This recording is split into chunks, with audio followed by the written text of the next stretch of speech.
জুমার দিনের যে ফজিলত এবং কিছু আমল রয়েছে, আল্লাহ তাআলা যদি তৌফিক দান করে আমরা এখান থেকে কিছু কথা বলবো। আমার তৌফিক ইল্লা বিল্লাহ। প্রিয় মুসলিম ইকরাম, আমরা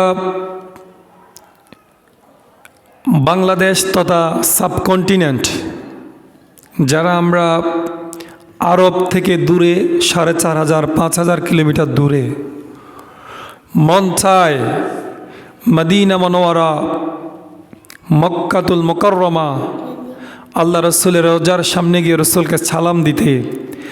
আমাদের মন চায় রসুলের মসজিদে গিয়ে আমরা নামাজ আদায় করতে। আমাদের মন চায় আল্লাহর ঘর বাইতুল্লাহ গিয়ে আমরা বাইতুল্লাহ তাওয়াফ করতে।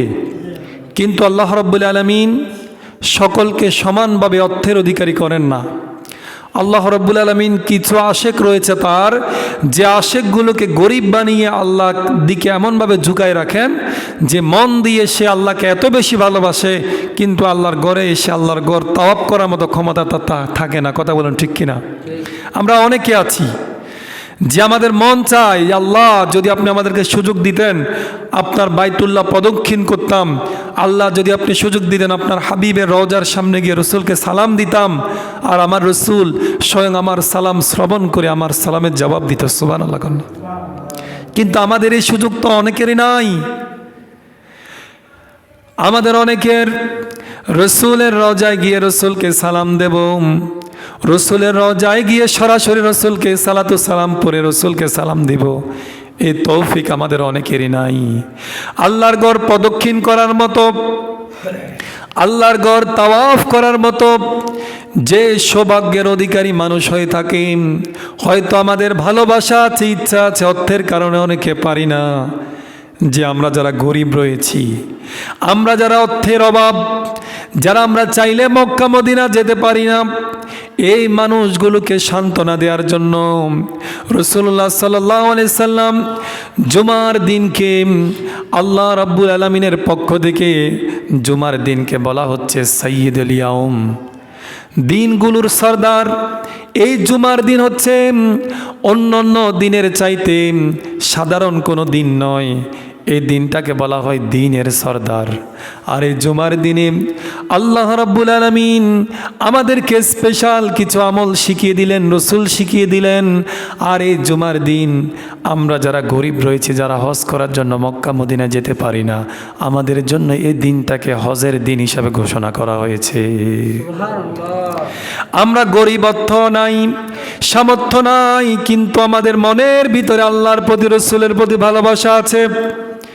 আমরা এই ৪,৫০০ কিলোমিটার দূর থেকে রসুলকে চাইলেই তো সালাম সামনে থেকে দিতে পারছি না, কিন্তু আমাদের আবেগ অনুভূতি, আমাদের ভালোবাসাকে প্রমাণ দেওয়ার জন্য রসুল ঘোষণা দিয়েছেন, যারা তোমরা মক্কা মদিনা এসে আল্লাহর ঘর তাওয়াফ করতে পারবে না, আমার রওজার সামনে এসে সালাম দিতে পারবে না, তোমাদের জন্য স্পেশাল দিন হিসাবে, গরিবের জন্য এই জুমার দিনটাকে হজের দিন হিসাবে ঘোষণা দেওয়া হলো। সুবহানাল্লাহ। তাহলে এই যে জুমার দিন, এই দিনটাকে আমরা হজের দিন হিসাবে পেয়ে খুশি না বেজার? কথা বলেন না, খুশি না বেজার? এই জুমার দিন স্পেশাল দিন, কারণ টাকা পয়সা থাকলে না আপনি যাবেন, কিন্তু না থাকলে কি করবেন? অন্য কোনো সাধারণ কোনো ধর্মের মতো জীবন ব্যবস্থার মতো ইসলাম নয়। ইসলামে অল্টারনেটিভ সবসময় একটার বিকল্প একটা থেকেই যায়। আপনি এটা পারতেছেন না, আল্লাহ আপনাকে বিকল্প একটা দিবে, কিন্তু অন্য ধর্মের ভিতরে, অন্য জীবন ব্যবস্থার ভিতরে আপনারা এটা পাবেন না। ওদের একটা তো একটাই, কিন্তু আমাদের একটা দিয়ে যদি উসুল করা না যায়, আল্লাহ এবং তার রসুলের পক্ষ থেকে আমাদের জন্য বিভিন্নভাবে, বিভিন্ন ক্রাইটেরিয়ায় আমাদের জন্য ব্যবস্থা রেখেছেন, যেন আমরা কোনোভাবেই জান্নাতের পথ থেকে পিছায় না যায়। সুবহানাল্লাহ বলেন না? প্রিয় ভাইরা আমার, আল্লাহ রাব্বুল আলামিন সূরা জুমার ৯ নম্বর আয়াতের মধ্যে বলছেন, ইয়া আইয়ুহাল্লাযীনা আমানু ইযা নুদিয়া লিস-সালাম মিন ইয়াউমিল জুমআ। আল্লাহ রাব্বুল আলামিন ঈমানদারদেরকে বলছেন, যখন ও ঈমানদারেরা, জুমার দিন যখন তোমাদেরকে নামাজের দিকে ডাকা হবে, ফাসআউ ইলা যিকরিল্লাহ ওয়া যারুল বাই।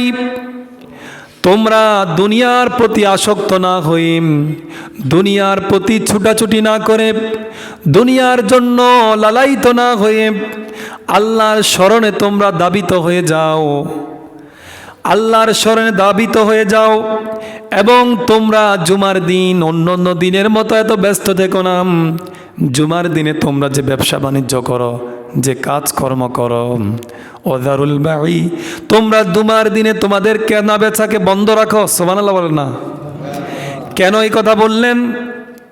আল্লাহ রাব্বুল আলামিন কোরআন আয়াতে বলছেন, যালিকুম খায়রুল লাকুম, এটা তোমাদের জন্য উত্তম, ইন কুনতুম তা'লামুন, যদি তোমরা জানতে।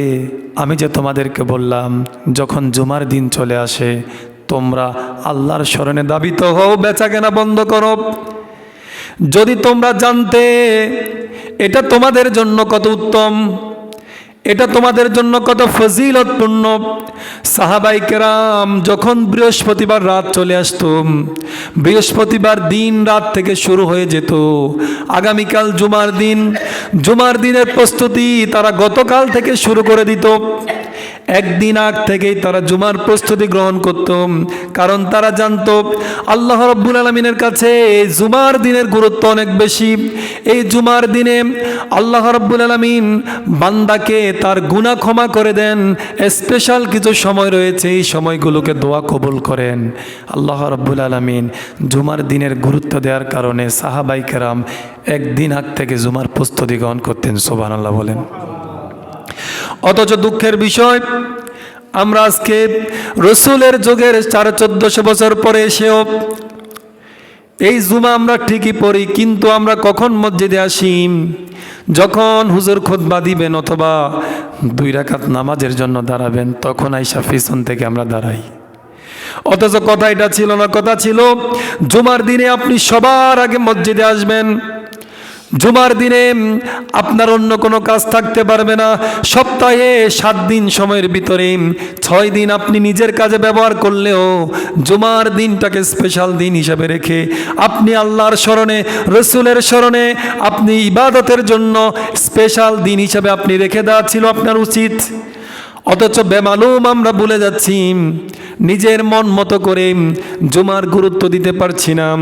প্রিয় ভাইরা আমার, জুমার দিনের 11টি ফজিলত, 11টি আমল রয়েছে। সর্বপ্রথম যে ফজিলত, যে আমলটা জুমার দিনে রয়েছে, 1 নাম্বার কাজ হচ্ছে জুমার নামাজ আদায় করা। প্রথম কাজ কি? জুমার নামাজ আদায় করা।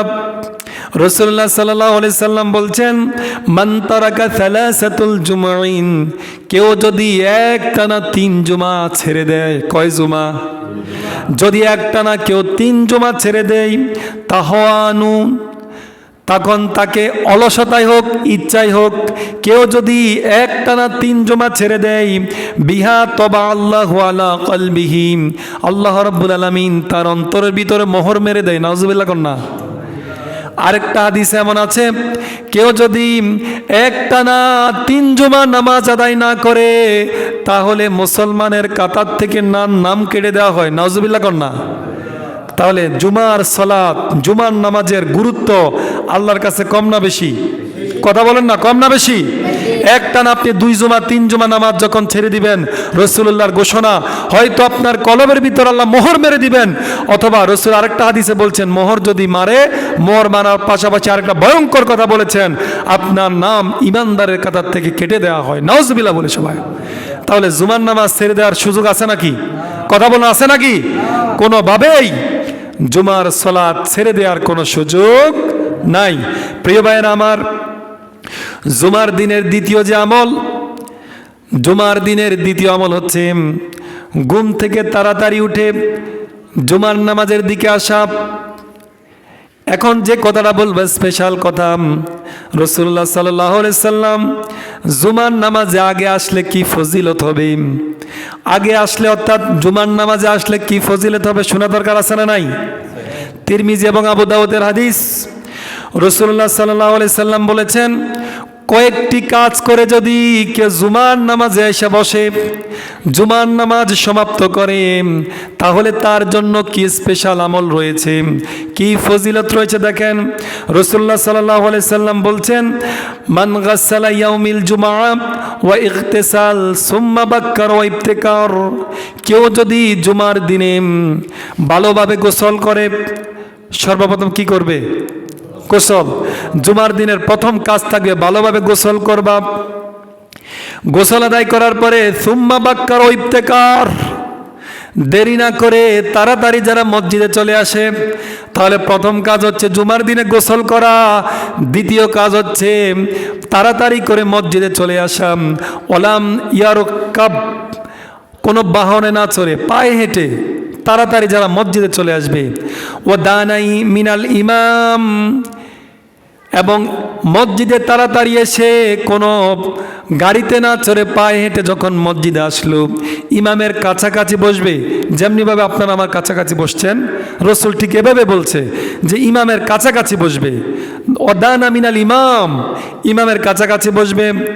ফাস্তামা ওয়ালাম ইয়াগলিক, এবং ইমাম কি বলছে খুতবায়, খুতবাগুলো ভালোভাবে শ্রবণ করবে।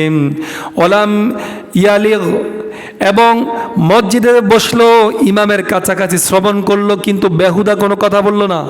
এই একজনকে এটাও বলা যাবে না যে কথা বলিস না, এটাও বলা যাবে না। ইমাম কি বলছে সেদিকে শ্রবণ করা, কেউ কথা বললে তাকে ইশারা দিয়ে থামায় দিতে হবে, মুখে কোনো কথা বলবে না, বেহুদা কোনো কথা বলবে না।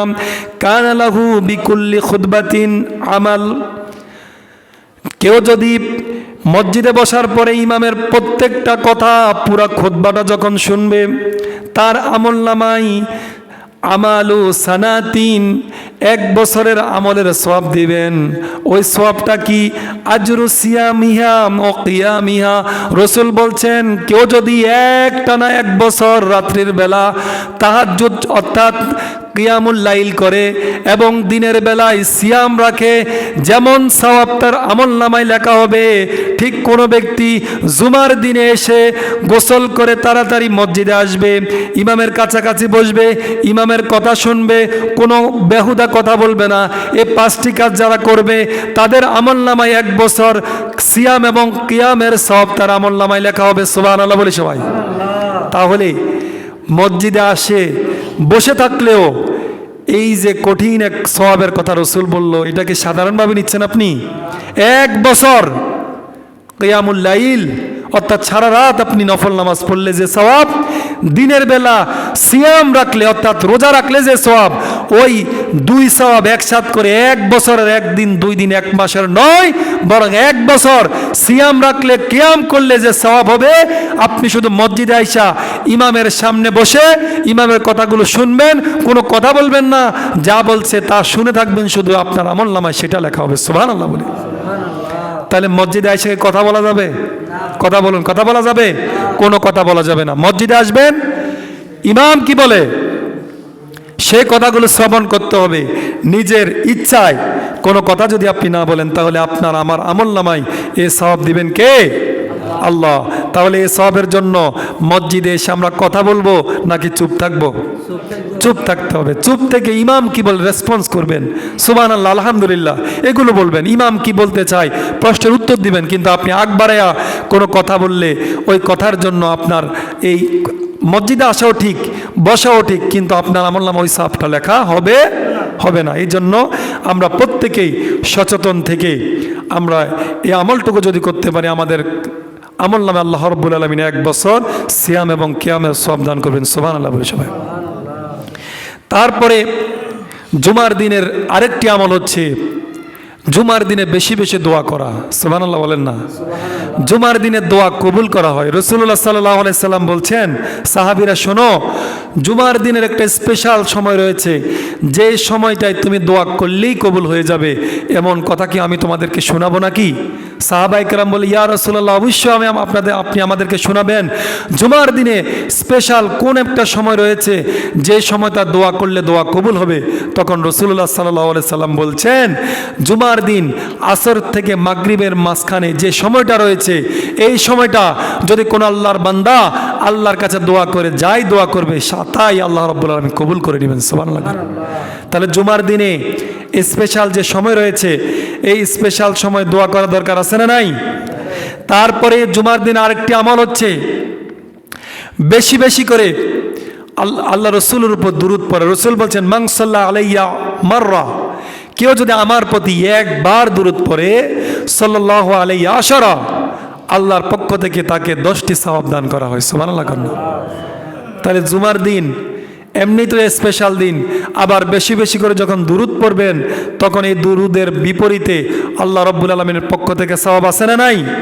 রসুল বলছেন, আকসারুস সালাতু আলাইয়া ইয়াউমুল জুমা, তোমরা জুমার দিনে আমার প্রতি বেশি বেশি দুরূদ পড়বা, কারণ তোমাদের এই জুমার দিনের এই দুরূদগুলো আমার কাছে আল্লাহ রাব্বুল আলামিন স্পেশাল হিসেবে উপস্থাপন করে। সুবহানাল্লাহ কন্যা।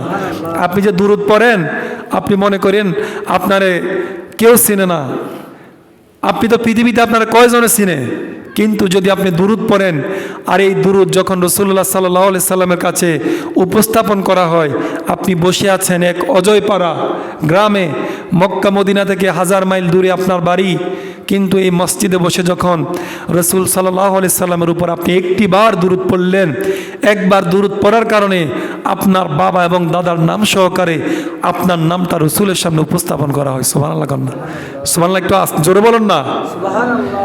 আপনার নাম, আপনার বাবার নাম, দাদার নাম সহকারে রাসূল সাল্লাল্লাহু আলাইহি সাল্লামের সামনে উপস্থাপন করা হয়। আল্লাহ যে বলা হয়, রাসূল আপনার অমুক দেশের অমুক এক উম্মাত আপনার প্রতি সকাল সন্ধ্যা দুরূদ পাঠ করে নেন, এই এখন কিছুক্ষণ আগে আপনার প্রতি এই দুরূদটা প্রেরণ করেছে। সুবহানাল্লাহ বললেন। তাহলে সকাল সন্ধ্যায় আমাদেরকে বেশি বেশি করে দুরূদ পড়তে হবে। আমরা তো এখন মনে করতেছি যে হুজুর নিয়ে দাওয়াত দেবো, হুজুর একটু দুরূদ সালাম পড়ে দিবে, তাতে আমার মুক্তি নিশ্চিত। এটা একটা ভুল, রং কনসেপ্ট, রং আইডিয়া। আপনি হুজুর নিয়ে মুনাজাত করাবেন, দোয়া করাবেন, হুজুর দিয়ে যে দোয়া করাবেন, হুজুর তো আপনার পরিবারের আবেগ বুঝবে না, হুজুর তো আপনার মনের কথা বুঝবে না। আপনি হয়তো একটু বলবেন, হুজুর একটু দোয়া করেন, তো সাধারণভাবে যেভাবে দোয়া করি আমরা ওইভাবে দোয়া করব। কিন্তু আপনি যখন আপনার বাবার জন্য, মার জন্য দোয়া করেন, আমরা বললে আমাদের মুখ থেকে আসবে, আর আপনি যখন দোয়া করবেন আপনার দোয়া আসবে কলিজা থেকে, মন থেকে, আপনার দোয়া আসবে একবারে অন্তঃস্থল থেকে। এজন্য দোয়ার জন্য স্পেশাল কাউকে হায়ার করে ভাড়া করে নিতে হবে, বিষয়টা এমন নয়। আপনার দোয়া আপনিই করবেন, মন থেকে করবেন, সকালে করবেন, সন্ধ্যায় করবেন, যখন সময় পান তখন করবেন। দোয়া করার জন্য স্পেশাল কোনো সময় নাই, যখন করবেন শুধু আবেগ জড়িত করতে হবে। দোয়ার ভিতরে শুধু আবেগ লাগবে, একনিষ্ঠতা লাগবে। যদি একনিষ্ঠ মন নিয়ে, আবেগ নিয়ে, খালেস মন নিয়ে দোয়া করেন, আপনার আমার দোয়া কবুল করার জন্য যিনি বসে আছেন তিনি কে? আল্লাহ। পৃথিবীর কোনো মানুষের কাছে যখন আপনি কিছু চাইবেন, ধরেন আমাদের এই গ্রামের সবচাইতে ধনাঢ্য যে ব্যক্তি, তার কাছে যখন আপনি চাইবেন কিছু চাইলে কিছু না কিছু দিবে, এটাই স্বাভাবিক। কয়দিন? একদিন, 2 দিন, 3 দিন, 5 দিন, 1 সপ্তাহ, এতদিন সুযোগ দিবে না। আপনি 2 দিন 3 দিন গেলেই তো ওই গ্রামের সবচাইতে ধনাঢ্য যে ব্যক্তি, সে বলবে, বেটা পাগল, তোমার কি আমি প্রতিদিন নিয়ম করে তোমাকে আমি দান খয়রাত করবো, এটা কি সত্য আছে নাকি? এ কথা বলবে না? কথা কন না কা? কিন্তু আল্লাহ সুবহানাহু ওয়া তাআলা এমন এক রব, এমন এক সত্তা, আল্লাহ বলছেন যে বান্দা যখন আমার কাছে চায় না, তখন আমি বান্দার প্রতি রাগান্বিত হই। সুবহানাল্লাহ কন না? বান্দা যখন আমার কাছে চায় না, আল্লাহ রাব্বুল আলামিন বলেন, বান্দা যদি আমার কাছে না চায়, তখন আমি আমার বান্দার প্রতি রাগান্বিত হই। ও বান্দা, আমার কাছে তো কোনো কিছুর অভাব নাই, সব কিছু আমার কাছে আছে, তুমি চাও না কেন? চাইলেই তো আমি দেই। বান্দা চাও না কেন? আল্লাহর কাছে আল্লাহ না চাইলে রাগান্বিত হয়, আর দুনিয়ার কোনো মানুষের কাছে 1 বার 2 বার 3 বার চাইলে মানুষ রাগান্বিত হয়। তাইলে বলেন, এই দুনিয়ার তথাকথিত রাজা বাদশা সম্পদশালীর সাথে আমার আল্লাহর কোনো তুলনা চলে? কথা বলেন, চলে? আমার আল্লাহর কোনো তুলনা চলে না। আমার আল্লাহ হচ্ছে বেনাজির, বেমেসাল। আল্লাহর সাথে পৃথিবীর কোনো মানুষের, কোনো রাজার দিদাজ, কোনো ধরনের রাজত্বের কোনো তুলনা চলে না। আল্লাহ হচ্ছে অনলি ওয়ান, তিনি হচ্ছেন সর্বস্ব, তিনি সব কিছুর মালিক। শুধু ইন্না বাদশা রব্বিকা লাশাদীদ, তিনিই সব কিছু, তিনিই সকল কিছুর বাদশাহ। শুধু আমাকে আপনাকে চাইতে হবে, চাইলেই আল্লাহ সুবহানাহু ওয়া তাআলা অগণিতভাবে আমাকে আপনাকে দান করবে ইনশাআল্লাহ। প্রিয় ভাইরা আমার, আমরা জুমার দিন আরেকটা কাজ করি, অনেকে রোজা রাখি। রাসূল সাল্লাল্লাহু আলাইহি সাল্লাম বলেছেন, তোমরা শুধুমাত্র একদিন, জুমার দিনকে কেন্দ্র করে শুধু একদিন রোজা রাখা রাসূলের সুন্নত নয়। সুন্নাহ হচ্ছে হয়তো আপনি বৃহস্পতিবার বা শুক্রবার দুইটা একসাথে রাখবেন, অথবা সোমবার বৃহস্পতিবার আলাদা আলাদা রাখবেন। কেউ কেউ আছি আমরা শুধু শুক্রবারে রোজা রাখি, এটা সুন্নাহসম্মত নয়। সুন্নাহসম্মত হচ্ছে সোমবার এবং বৃহস্পতিবার। রাসূল সাল্লাল্লাহু আলাইহি সাল্লাম বলেন যে আল্লাহ রাব্বুল আলামিনের কাছে বান্দার আমল 2 দিন পেশ করা হয়। কোন 2 দিন? একটা হচ্ছে সোমবার, আরেকটা হচ্ছে বৃহস্পতিবার। রাসূল বলে, আমি আল্লাহর কাছে আনন্দিত বোধ করি তখন যে আমার উম্মতের পক্ষ থেকে রোজা অবস্থায় তার আমলগুলো আল্লাহর দরবারে যখন পেশ করে, তখন আমি নবী হিসাবে গর্ববোধ করি। সুবহানাল্লাহ না? এই জন্য এই 2 দিনকে রোজা রাখার জন্য বলেছেন। সোমবার এবং বৃহস্পতিবার এই 2 দিন রোজা রাখা সুন্নাত। কিন্তু শুধুমাত্র যারা শুক্রবারে রোজা রাখে, শুক্রবারে রোজা রাখা সুন্নত নয়। যদি আপনি শুক্রবারে রোজা রাখতে চান, বৃহস্পতিবার এবং শুক্রবার 2টা মিলে রাখবেন। বানি ইসরাইল যখন তারা রাখতো একদিন, আমরা 2টা মিলিয়ে রাখি। কিন্তু যদি সোমবার এবং বৃহস্পতিবার আলাদার ভাগে রাখেন, তাহলে দিন মিলে রাখবেন, এটা আলাদাই রাখতে পারবেন, এটা সুন্নাত। কিন্তু যদি শুক্রবারে রোজা রাখতে চান, তাহলে বৃহস্পতিবার এবং শুক্রবারে এই 2টা মিলিয়ে রাখবেন, এটা হচ্ছে সুন্নাত। তারপরে হচ্ছে জুমার দিনে আরেকটি গুরুত্বপূর্ণ আমল হচ্ছে সূরা কাহাফ তেলাওয়াত করা। সূরা কাহাফ তেলাওয়াত করবেন কিয়ামতের দিন, যখন চারদিকে শুধু অন্ধকার আর অন্ধকার দেখবেন। যারা দুনিয়াতে সূরা কাহাফ তেলাওয়াত করত, তাদের ওই অন্ধকার এই সূরা কাহাফের কারণে দূরীভূত হয়ে যাবে। সুবহানাল্লাহ বলে রাসূল বলেছেন, যারা সূরা কাহাফ তেলাওয়াত করে তাদেরকে দাজ্জালের আক্রমণ থেকে হেফাজত করা হবে। সুবহানাল্লাহ বলে না? দাজ্জাল তো আমাদের চারপাশে আছেই, চূড়ান্ত দাজ্জাল, যে ওই দাজ্জাল থেকে আল্লাহ রাব্বুল আলামিন মানুষকে হেফাজত করবেন যদি সূরা কাহাফ তেলাওয়াত করা হয়। এজন্য সূরা কাহাফ হচ্ছে কোরআনের মাঝখানে সূরা, একবারে মিডল। ওই সূরাটা তেলাওয়াত করবেন। ওই সূরার ভিতরে আসহাবে কাহাফের ঘটনা আছে, খুব ব্যাখ্যা সহকারে পড়তে পারলে তো আরও ভালো। আসহাবে কাহাফের ঘটনা, বিশাল যে ঘটনা, তাদেরকে ঘুম পাড়ায় দেওয়া হয়েছে, ঘুম থেকে উঠে যে তারা বাজারে গেছে, 100 বছর চলে গেছে মাঝখানে। বাজারে যাওয়ার পরে ওই তাদের আমলের কয়েন যখন দেখাইলো, তাদেরকে দেখে তো মানুষ হাউমাউ করে চিৎকার দিয়ে ভয়ে চেঁচামেচি করা শুরু করলো, কিরে এত শত শত বছর আগের কয়েন সহকারে ব্যক্তি আসলো কোত্থেকে? মজার মজার ঘটনা আছে। সূরা কাহাফ জুমার দিনে চেষ্টা করবেন যে সূরা কাহাফ তেলাওয়াত করার জন্য, এটা সুন্নাত। তারপরে জুমার দিনে গোসল করা, ভালোভাবে গোসল করা। জুমার দিনে গোসল করা হচ্ছে ওয়াজিব। অন্যান্য দিন গোসল করবেন কি করবেন না, এটা হচ্ছে আপনার মুবাহ। গোসল করতেও পারেন, নাও করতে পারেন, না করলে সমস্যা নাই। যদি আপনি গোসল না করেন, এটা ধরা বাঁধা নাই। কিন্তু জুমার দিনে গোসল করা হচ্ছে ওয়াজিব। আপনি জুমার দিনে মসজিদে আসার আগে গোসল করে নিতে হবে। রাসূল বলছেন, ইযা জা আহাদুকুমুল জুমা ফাগতাসিলু, কেউ যদি জুমার দিনে উপনীত হয়, সে যেন গোসল আদায় করে, সুন্দরভাবে যেন গোসল করে, গোসল করে নিতে হবে। কারণ গোসল না করলে, আপনি 1 সপ্তাহ যদি কখনোই গোসল না করেন, আপনার ভিতরে দুর্গন্ধ হওয়ার সম্ভাবনা আছে না নাই? আছে। এই জন্য রাসূল বলছেন, যেহেতু মসজিদে আসবা, জুমার দিন মসজিদে আসার আগে আগে যখন আপনার গোসল করে চলে আসবেন, তখন আপনার গায়ে যখন কোনো দুর্গন্ধ থাকবে না, তখন এই সুঘ্রাণের কারণে আল্লাহ রাব্বুল আলামিন যে আমলগুলো আপনি করবেন, আমলগুলো কবুল করে নেবে। সুবহানাল্লাহ বলে সবাই।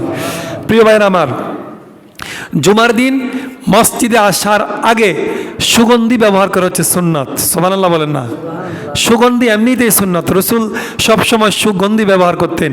এজন্য যেহেতু আমরা হজের ভিতরে আসছি, গরিবের জন্য তো জুমা আমাদের হজে যেহেতু আসছি, অবশ্যই আমাদেরকে সুগন্ধি ব্যবহার করতে হবে। তারপরে হচ্ছে পায়ে হেঁটে জুমার সালাতে আসার একটা গুরুত্ব রয়েছে। যখন আপনি পায়ে হেঁটে এসে জুমার নামাজে আসবেন, তখন আপনার প্রতি কদমে কদমে আপনার গুনাহগুলো আপনার শরীর থেকে জড়াই দিবে। সুবহানাল্লাহ বলেন না? প্রতি কদমে কদমে আপনার গুনাহগুলো জড়িয়ে যাবে, আর প্রতি কদমে কদমে গুনাহ জড়ে প্রতি কদমের কারণে আল্লাহ রাব্বুল আলামিন অসংখ্য অগণিত নেক আপনার আমলনামায় লিখতে থাকবে। সুবহানাল্লাহ বলি। এজন্য তো একটু আগে যে আমি একটা হাদিস বলেছিলাম, লাম ইয়ারকাব, তোমরা কি করো না, আরোহণ করো না। জুমার নামাজে আসার সময় পায়ে হেঁটে আসবেন। যাদের বাড়ি আশেপাশে আছে চেষ্টা করবেন যে 5 মিনিট 7 মিনিটের রাস্তা হেঁটে হেঁটে যাই। হেঁটে হেঁটে যাবেন তো আপনার গুনাহও ঝরে যাবে, সাথে সাথে সওয়াবও যুক্ত হবে। তাহলে পারতপক্ষে অসুস্থ না হলে আমরা পায়ে হেঁটে আসার চেষ্টা করব ইনশাআল্লাহ। তারপরে যেটা বলছিলাম একটু আগে, খুতবার সময় চুপ থাকা খুবই গুরুত্বপূর্ণ একটি আমল। যেটা বললাম একটু আগে, খুতবার সময় চুপ থাকবেন। ইমাম কি বলে, ইমামের কথাগুলো খুব কান দিয়ে শ্রবণ করতে হবে, দিল দিয়ে উপলব্ধি করতে হবে। ইমাম খতিব কি বলে, জুমার দিন গুরুত্বপূর্ণ দিন, আমাদেরকে চেষ্টা করতে হবে জুমার সালাতে এসে কোনো কথা না বলে চুপ করে মসজিদে বসে থাকা, আর ইমাম বা খতিব কি বলে শ্রবণ করবে ইনশাআল্লাহ। তারপরে হচ্ছে একটি গুরুত্বপূর্ণ আমল বলি, যে জুমার দিনে মসজিদে ঢুকে, জুমার দিন ছাড়াও এমনিতে মসজিদে ঢুকে আমরা 2 রাকাত নামাজ পড়ি। নামাজের নাম কি? দুখুলুল মসজিদ।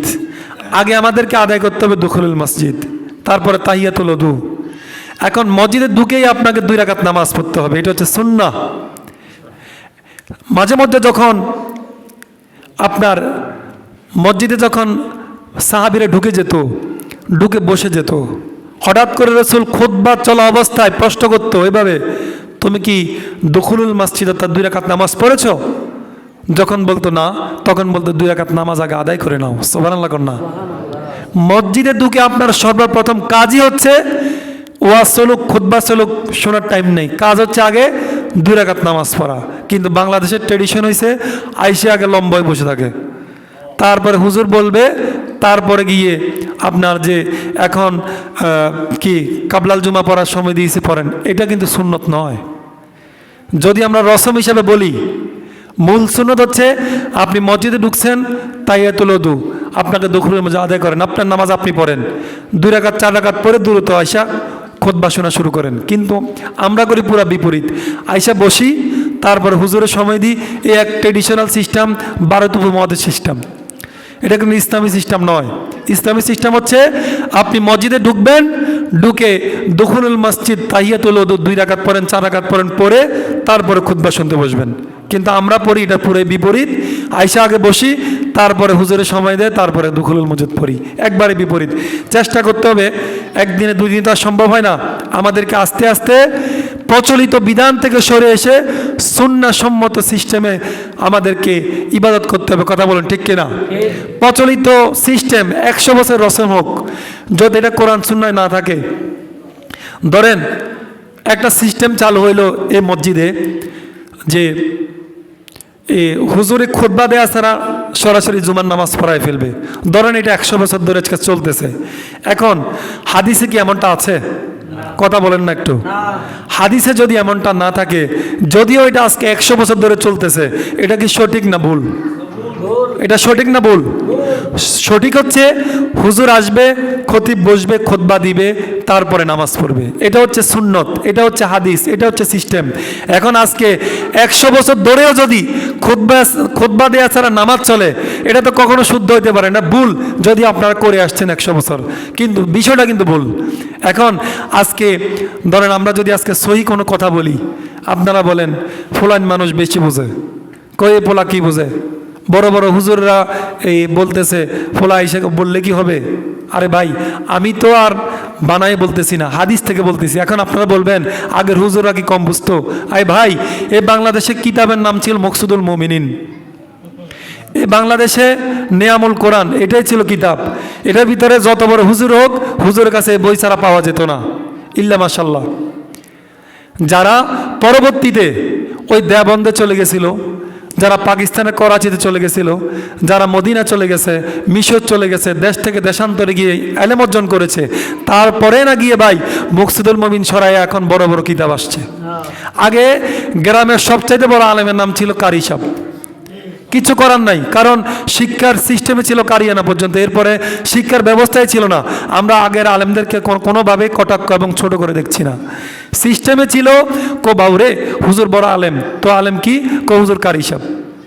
আগের বড় আলেমে ছিল মৌলভী সাহেব। এখন মৌলভী সাহেব পড়লে তো মাত্র 2-3টা কিতাব পড়ে মৌলভী সাহেব হয়েছে। কারি সাহেব যিনি কোরআন তেলাওয়াত পড়ে এবং পড়ায় তিনি কারি, তার অন্য কোনো আর ব্যক্তিগত কোনো শিক্ষা নেই, এরটুকু শেষ। এখন এই কারি সাহেব কি ফতুয়া দিতে পারবে? কথা বলেন না। কারি সাহেবের পক্ষে কি একটা ফতুয়া দেওয়া সম্ভব? একটা মৌলভীর পক্ষে একজনের বউ তালাক হয়ে গেছে, চাইলে কি ফতুয়া দিয়ে দিতে পারবে? কখনো সম্ভব না। এখন সময় আপডেট হয়েছে, আমাদের দেশে শিক্ষা দীক্ষা এখন অনেকটাই আগের তুলনায় চেঞ্জ হয়েছে, কিন্তু আগের আলেমদেরকে আমরা খাটো করছি না। আমি আপনাদেরকে বলতেছি যে মকসুদুল মুমিনিন নেয়ামুল কোরআনের তথাকথিত রসম এখনও আমাদের বিভিন্ন মসজিদে গ্রামে এখনও ছড়িয়ে ছিটিয়ে আছে। এখন আমাদের কাছে যদি সরাসরি ক্বালা রাসূলুল্লাহ বুখারী শরীফ, মুসলিম শরীফ, তিরমিজি শরীফ থেকে যদি হাদিস বলা হয়, তখন ওই মকসুদুল মুমিনের কথা কি আর চলে? কথা বলেন না। যদি আমাদের কাছে রসুলের হাদিস, আল্লাহর কোরআন যদি আমাদের সামনে চলে আসে, তখন তো আগের ওই নেয়ামুল কোরআন ওই মকসুদুল মুমিনের উপর পড়ে থাকার কোনো কাজ নাই। প্রিয় ভাই, যে কথাটা বলছিলাম, রসম থেকে বের হয়ে আসতে হবে আমাদেরকে আসতে হবে কোরআন এবং সুন্নাহ কি বলেছেন, ওই কোরআন সুন্নার দিকে আসতে হবে। বাপ দাদা 100 বছর 200 বছর যেটাই করুক না কেন, যদি এটা কোরআন সুন্নার সাথে সাংঘর্ষিক হয়, এটা আমি আপনি 200 বছর পরে আইসা মানতে বাধ্য নয়। যদি এটা কোরআন সুন্নায় থাকে 200 বছর কেন, এটা 1000 বছর চলবে, আমি আপনি এটার বিষয়ে কোনো কথা বলার এখতিয়ার রাখি না।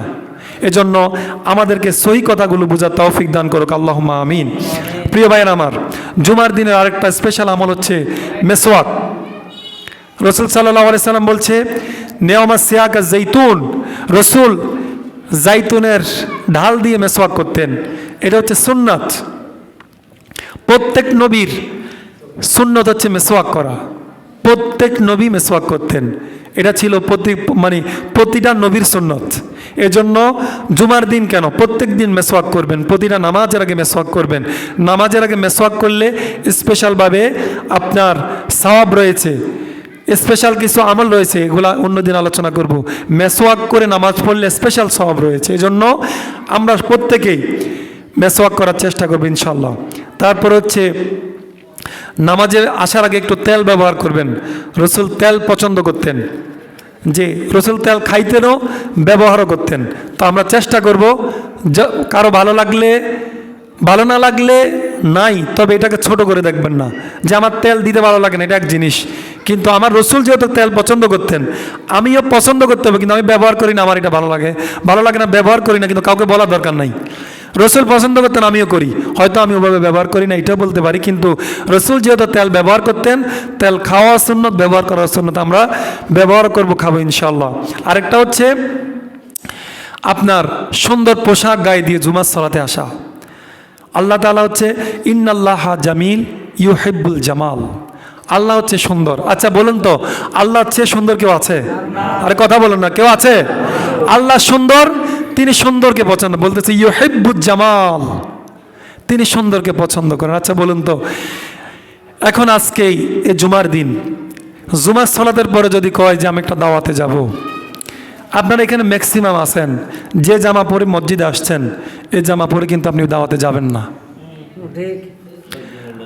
আপনি যে জামা পরে আজকে মসজিদে আসছেন, একটু পরে যখন আপনি দাওয়াতে যাবেন, এই জামা পরে কি আপনি যাবেন না তো ভাই।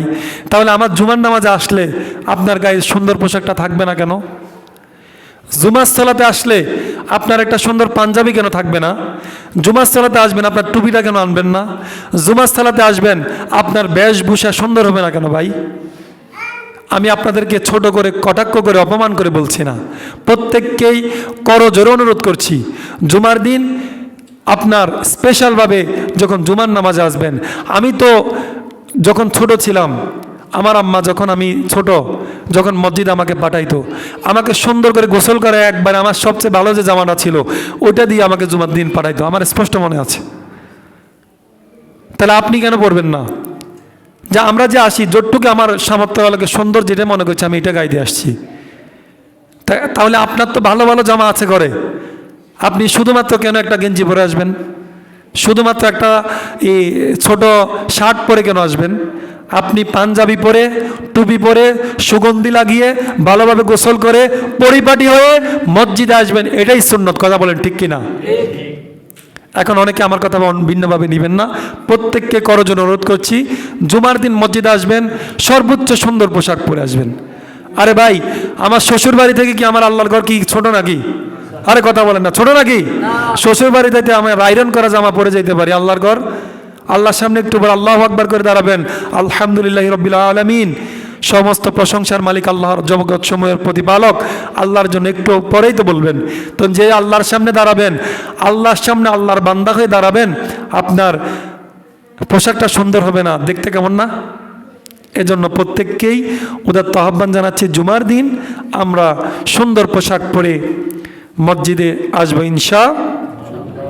প্রত্যেক নবীর জন্য 7টি কমন সুন্নত রয়েছে, আরবাউম মিন সুনানিন মুরসালিন।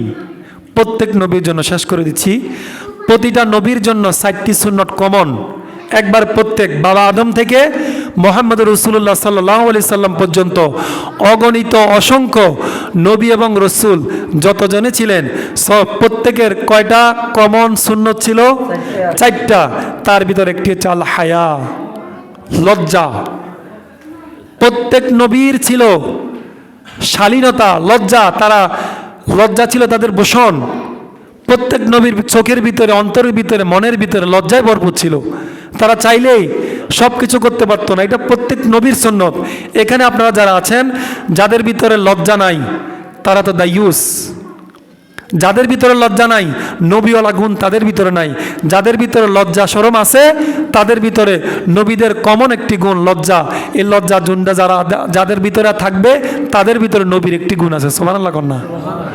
তারপরে দ্বিতীয় আল খাতান।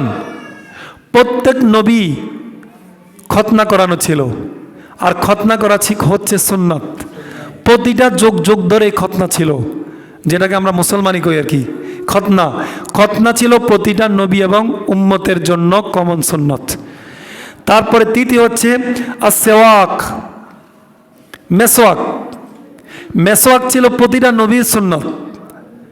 এখন আজকের নতুন করে যারা হচ্ছে আমরা ঢাল দিয়ে মেসওয়াক করি, এটা তো অবশ্যই একবারে কোনো কথা ছাড়াই সুন্নত। এখন ব্রাশ করলে মেসওয়াকের কাজ হবে কি না এ বিষয়ে ওলামা ইকরামের ভিতরে মতানৈক্য আছে। কিছু কিছু ওলামা ইকরাম মতামত দিয়েছেন ব্রাশ করলেও, যেটাকে আমরা বাজার থেকে ব্রাশ কিনে ব্রাশ করি, এটাকেও মেসওয়াকের আওতায় কিছু কিছু ওলামা ইকরাম নিয়ে এসেছেন। তবে আমরা এটাকে বেশি করে উৎসাহিত করি না। আমরা উৎসাহিত করি আপনারা গাছের ডাল দিয়ে মেসওয়াক করবেন। গাছের ডাল দিয়ে মেসওয়াক করা হচ্ছে, এটা হচ্ছে পরিপূর্ণ সুন্নত। আর 4 নাম্বার আর নিকাহ। প্রত্যেক নবী বিয়ে করেছেন এবং প্রত্যেক নবীর উম্মত বিয়ে করে। বিয়ে ছাড়া মানুষ পার্সেন্টেজ তো খুবই কম। তাহলে প্রতিটা নবীর কমন সুন্নত হচ্ছে 4টি। 1 নাম্বার হচ্ছে হায়া অর্থাৎ লজ্জা, দ্বিতীয় হচ্ছে খাতনা অর্থাৎ হচ্ছে যেটাকে আমরা খতনা বলি, 3 নাম্বার হচ্ছে মেসওয়াক করা, আর 4 নাম্বার হচ্ছে বিয়ে।